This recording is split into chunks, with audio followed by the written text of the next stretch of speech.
അപ്പോൾ മക്കളെ എക്സാമിൻ്റെ ദിവസങ്ങൾ അടുത്തുകൊണ്ടിരിക്കുകയാണ്.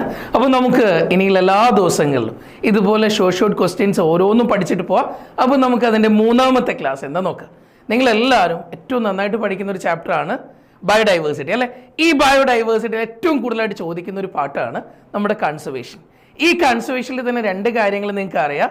എന്തിനാ ബയോഡൈവേഴ്സിറ്റിനെ കൺസേർവ് ചെയ്യുന്നത്, എങ്ങനെ കൺസേർവ് ആക്കാം.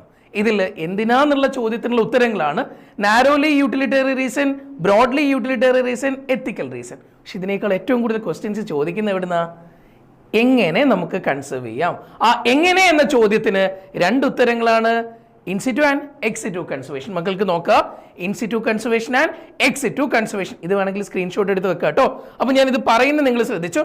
ഇൻസിറ്റു എന്താ ഇൻസിറ്റു എന്ന് പറഞ്ഞാൽ, ഇൻസിറ്റു പറഞ്ഞാൽ ഓൺ സൈറ്റ് കൺസർവേഷൻ അല്ലേ.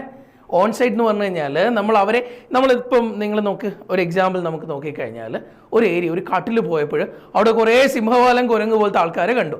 അവരെ നമ്മൾ അവിടെ തന്നെ അങ്ങോട്ട് പ്രൊട്ടക്ട് ചെയ്യുക. ഓക്കെ, അയാളുടെ നാച്ചുറൽ ഹാബിറ്റേറ്റിൽ തന്നെ, അവരെവിടെയാണോ വസിച്ചുകൊണ്ടിരിക്കുന്നത് അവിടെ തന്നെ അവരെ പ്രൊട്ടക്ട് ചെയ്യുക. അതാണ് എന്തോന്ന്, ഇൻസിറ്റു കൺസർവേഷൻ. എക്സിറ്റു എന്ന് പറഞ്ഞാൽ എന്താ, നമ്മൾ അയാളെ, അതായത് ചിലപ്പോഴും നമ്മളൊരു കാട്ടിൽ പോകുമ്പോൾ ഒരു മുയൽക്കുട്ടി പോലത്തെ എന്തോ ഒരു സാധനം അതിന് ആരൊക്കെയോ അറ്റാക്ക് ചെയ്യുന്നുണ്ട്. അത് നമ്മൾ അവിടെ നിന്ന് മാറ്റിയിട്ട് മറ്റൊരു സ്ഥലത്ത് കൊണ്ടുവന്നിട്ട് അയാളുടെ ഹാബിറ്റേറ്റ് നമ്മൾ റീക്രിയേറ്റ് ചെയ്യുക. അയാളുടെ വാസസ്ഥലേ അതുപോലെ നമ്മൾ റീക്രിയേറ്റ് ചെയ്തിട്ട് വേറൊരു സ്ഥലത്ത് കൊണ്ടുവന്നിട്ട് അവരെ താമസിപ്പിക്കുക. ഓക്കെ, അതാണ് എക്സിറ്റു. ഇൻസിറ്റു പറഞ്ഞാൽ ഓൺ സൈറ്റ് കൺസർവേഷൻ ആണ്. എക്സിറ്റു പറഞ്ഞാൽ ഓഫ് സൈറ്റ്, മറ്റൊരു സ്ഥലത്ത് കൊണ്ടുപോയിട്ട് അവിടെ പ്രൊട്ടക്ട് ചെയ്യുക. അപ്പോൾ ഇൻസിറ്റു കൺസർവേഷൻ ഉണ്ട്, എക്സിറ്റു കൺസർവേഷൻ. നമുക്ക് എക്സാമ്പിൾസ് ഏതൊക്കെയാ നോക്കാം. മക്കൾ ഉറപ്പായിട്ടും ഇത് ഏതൊക്കെയാന്നുള്ളത് ഓരോന്നും ചോദിച്ചു കഴിഞ്ഞാൽ കറക്റ്റായിട്ട് എടുക്കാൻ പറ്റണം. അപ്പോൾ in situ conservation and ex situ conservation. അപ്പോൾ ഫസ്റ്റ് നമുക്ക് നോക്കാം ഇൻസിറ്റു കൺസർവേഷൻ അഥവാ ഓൺ സൈറ്റ് കൺസർവേഷൻ. ഇവിടെ എക്സാമ്പിൾസ് ആരൊക്കെയാ, ഒന്നാമത്തെ ആള് ബയോഡൈവേഴ്സിറ്റി ഹോട്ട്സ്പോട്ട്. നിങ്ങൾ കേട്ടിട്ടുണ്ട്, ഹോട്ട്സ്പോട്ടിനെ കുറിച്ച് കേട്ടിട്ടില്ലേ? എത്ര ഹോട്ട്സ്പോട്ട് ഉണ്ട് നമ്മുടെ ഇന്ത്യയിൽ? ഇതും ക്വസ്റ്റ്യൻ ആണ്. ഇന്ത്യയിൽ എത്ര ഹോട്ട്സ്പോട്ടാണ് ഉള്ളത്? ഇന്ത്യയിൽ 3 ഹോട്ട്സ്പോട്ട്. നമ്മുടെ മൊത്തം വേൾഡിലോ മുന്നേ 25 ഹോട്ട്സ്പോട്ട്സ് ആയിരുന്നു. അതിന്റെ കൂടെ 9 അഡീഷണൽ ആഡ് ചെയ്യപ്പെട്ടു. ടോട്ടൽ 34 ഹോട്ട്സ്പോട്ട്, 34 ഹോട്ട്സ്പോട്ട് ആണ് വേൾഡിൽ. ഇന്ത്യയിൽ 3 ഹോട്ട്സ്പോട്ട്. അപ്പം ഒന്നാമത്തെ ആള് ഇൻസിറ്റു കൺസർവേഷനിൽ ഹോട്ട്സ്പോട്ട്. അടുത്ത ആള് ബയോസ്ഫിയർ റിസർവ്സ്. എന്തോന്നാ, ബയോസ്ഫിയർ റിസർവ്സ്. ഇന്ത്യയിൽ എത്ര ഉണ്ട്? 14 ബയോസ്ഫിയർ റിസർവ്സ് ഉണ്ട്. ഇതൊക്കെ തെറ്റായിട്ട കണക്ക്. പുതിയ NCERT ഒരിക്കലും അതൊന്നും അപ്ഡേറ്റ് ചെയ്തിട്ടില്ല. ഇന്ന് 18ഓളം ബയോസ്ഫിയർ റിസർവ്സ് ഉണ്ട്. പക്ഷെ നമുക്ക് NCERT എന്തോ പറയുന്നത് അത് അങ്ങനെ തന്നെ പഠിക്കാം. അപ്പോൾ ബയോസ്ഫിയർ റിസർവ്സ് 14. അത് കഴിഞ്ഞ അടുത്ത ആൾ നാഷണൽ പാർക്ക്. എന്തോന്നാ, നാഷണൽ പാർക്ക്. മക്കൾ കേട്ടിട്ടുണ്ടോ? ഓക്കെ, നാഷണൽ പാർക്കിൽ നിങ്ങളൊക്കെ വിസിറ്റ് ചെയ്തിട്ടൊക്കെ ഉണ്ടാവും അല്ലേ. നമ്മൾ ട്രിവാൻഡ്രത്തൊക്കെ നാഷണൽ പാർക്കിലൊക്കെ നിങ്ങൾ പോയിട്ടുണ്ടാവും.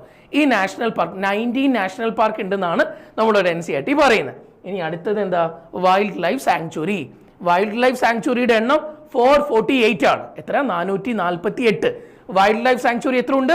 448. പക്ഷെ അതിന്ന് 550ക്ക് മുകളിലുണ്ട്. നമുക്ക് NCERT കണക്ക് പഠിക്കാം. അടുത്ത ആളാരാ, സാക്രഡ് ഗ്രൂവ്സ്. കാവുകൾ എന്ന് കേട്ടിട്ടില്ലേ? സാക്രഡ് ഗ്രൂവ്സ്, കാവുകൾ. ഈ കാവുകൾ എവിടേക്കാണ് കാണുന്നതെന്ന് പലപ്പോഴും ചോദിക്കാറുണ്ട്. സാക്രഡ് ഗ്രൂവ്സ് നിങ്ങൾ ഇങ്ങനെ ആലോചിച്ചാൽ മതി. ഒരു ജയന്തി ചേച്ചി ഇങ്ങനെ കാശിക്ക് പോകുന്നു. അതിൽ എങ്ങനെയാണ് പോകുന്നത്? മേഘങ്ങൾക്കിടയിലൂടെ പോവാണ്. അപ്പോൾ ഫസ്റ്റ് ഇത് കുറെ തവണ ചോദിച്ചിട്ടുണ്ട്. Khasi and Jaintia hills in Meghalaya. കാശിക്ക് പോകുന്നു ജയന്തി ചേച്ചി. Khasi and Jaintia hills in മേഘങ്ങൾക്കിടയിലൂടെ മേഘാലയ. അടുത്തത് ആരെ എങ്ങനെ പറയാ? ആരവങ്ങൾ ഉയരട്ടെ, രാജാവല്ലേ പറയാ. Aravalli hills in Rajasthan. Previous year question നോക്കിയാൽ മതി. Aravalli hills in Rajasthan. ഇനി അടുത്തത് നിങ്ങൾ നോക്കിയാൽ മതി. Bastar, Chanda, Surguja region of Madhya Pradesh. ചില ചങ്ങായിമാരൊക്കെ ഉണ്ടാവും, ചില വേർഡൊക്കെ ഉണ്ടല്ലേ മോശം. ബാസ്റ്റ, ചന്ത പിള്ളേരെന്നൊക്കെ പറയില്ലേ. ഇവരൊക്കെ എന്തുകൊണ്ടാണ് മദ്യം കഴിക്കുന്നുണ്ട് എങ്ങനെയൊക്കെ ആയിപ്പോന്ന് അങ്ങനെ ആലോചിച്ചാൽ മതി. ബാസ്റ്റ, ചാന്ത.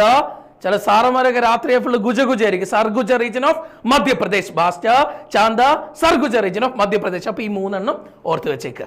അപ്പോൾ സാക്രഡ് ഗ്രൂവ്സ് ഇതൊക്കെ ഏതിലാണ് വരുന്നത്? ഇൻസിറ്റു. അപ്പോൾ നമുക്ക് ഇനി എക്സിറ്റു നോക്കാം. എക്സിറ്റു പേര് മാത്രം പഠിച്ചാൽ മതി. ഒന്നാമത്തെ നിങ്ങൾക്ക് അറിയാം, നമ്മൾ ആനിമൽസിനൊക്കെ പ്രൊട്ടക്ട് ചെയ്യുന്ന എവിടെയാ?